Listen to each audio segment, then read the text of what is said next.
ಕ್ಷೇತ್ರದ ಗ್ರಾಮಾಭಿವೃದ್ಧಿ ಯೋಜನೆಗೆ ಮತ್ತೆ ಅವರಲ್ಲಿರ್ತಕ್ಕಂಥ ಶಿಸ್ತಿಗೆ ನಾನು ಇಲ್ಲಿ ಬಂದಾಗ ನನಗೆ ತುಂಬಾ ಇಷ್ಟವಾಗಿದ್ದು ಇಲ್ಲಿ ಕಾರ್ಯವೈಖರಿ.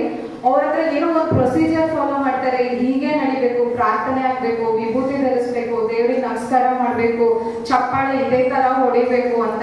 ಮೊದಲನೇ ದಿವಸ ನೀವೆಲ್ಲ ಬಂದಾಗ ಆಕ್ಚುಲಿ ಚಪ್ಪಾಳೆ ಕರೆಕ್ಟಾಗಿ ಹೊಡಿತಾ ಇರ್ಲಿಲ್ಲ. ಸರ್ ಹೇಳ್ತಾನೆ ಇದು 18 ಬರ್ತಾ ಇಲ್ಲ, 18 ಬರ್ತಾ ಇಲ್ಲ ಅಂತ. ನಾನು ಆಗ್ಲಿಂದ ಹೇಳಿಸ್ತಿದ್ದೀನಿ, ಎಲ್ಲೂ 18 ತಪ್ಪೇ ಇಲ್ಲ, ಕರೆಕ್ಟಾಗಿ 18 ಬರ್ತಾ ಇದೆ.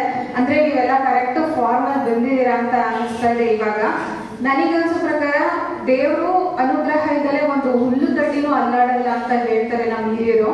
ಹಾಗಿದ್ದಾಗ ಮಂಜುನಾಥನ ಕೃಪೆ ನಿಮ್ಗೆ ಇರೋದ್ರಿಂದನೇ ನೀವೆಲ್ಲ ಇಲ್ಲಿ ಬಂದು ಸೇರಿದ್ದೀರಾ ಅಂತ ನನಗನ್ಸುತ್ತೆ. ಆಮೇಲೆ ಶ್ರೀಕೃಷ್ಣ ಪರಮಾತ್ಮ ಒಂದ್ ಕಡೆ ಹೇಳ್ತಾನಂತೆ, ನಾವು ಪ್ರಯತ್ನ ಪಟ್ರೆ ಏನಾದ್ರೂ ನಮ್ಮ ಹಣೆ ಬರದಲ್ಲಿ ನಿಂತಿದ್ದು ಸಿಗುತ್ತಂತೆ. ಸೊ ಇವತ್ತು ನಿಮ್ಮನ್ನೆಲ್ಲ ನೋಡ್ತಿದ್ರೆ ನೀವು ಪ್ರಯತ್ನ ಪಟ್ಟಿದ್ರೆ ಅದಕ್ಕೆ ಇದೆಲ್ಲ ನಿಮಗೆ ಸಿಕ್ಕಿದೆ ಅಂತ ನಮಗೆ ಅನಿಸ್ತಿದೆ.